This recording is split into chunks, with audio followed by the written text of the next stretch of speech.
Police বাহিনী, সেনাবাহিনী থেকে আরম্ভ করে যারা যারা থাকবে, এরা কারো দিকে তাকাবে না, কারো দিকে তাদের সবার প্রতি ইনস্ট্রাকশন থাকবে একটা সুন্দর যাতে নির্বাচন হয়। ওই যে পথে বাধা দিবেন যাতে ভোট সেন্টারে না যেতে পারে, এই সমস্ত চলবে না। এবার এই সমস্ত চলবে না, দ্যাট গ্যারান্টি আমি আপনাদেরকে দিচ্ছি। এগুলো আমরা হতে দিব না, পরিষ্কার হতে হবে। আমরা একদম সুন্দর নির্বাচন যাতে করতে পারি আপনাদেরকে দোয়া চাই এবং সহযোগিতা চাই। আমি দেশবাসীকে সাথে নিয়ে একটা আন্দোলন সৃষ্টি করতে চাই, যে ভোটের অধিকার প্রতিষ্ঠার আন্দোলন। শুধু ভোট দেওয়ার অধিকার নয়, ভোটের অধিকার প্রতিষ্ঠার আন্দোলন। আপনি নিজের জমিটা যেমন পাহারা দেন, নিজের ভোটটাও পাহারা দিবেন।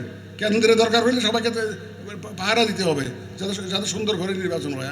আমরা ঈদের আনন্দের মতো একটা ভোট উৎসব করতে চাই, যেদিন মানুষ যাতে ঈদের আনন্দ যেরকম হয় সেইভাবে যাতে ভোটটাকে যাতে উদযাপন করতে পারে, আমরা সেই রকম একটা ব্যবস্থা সৃষ্টি করতে চাই।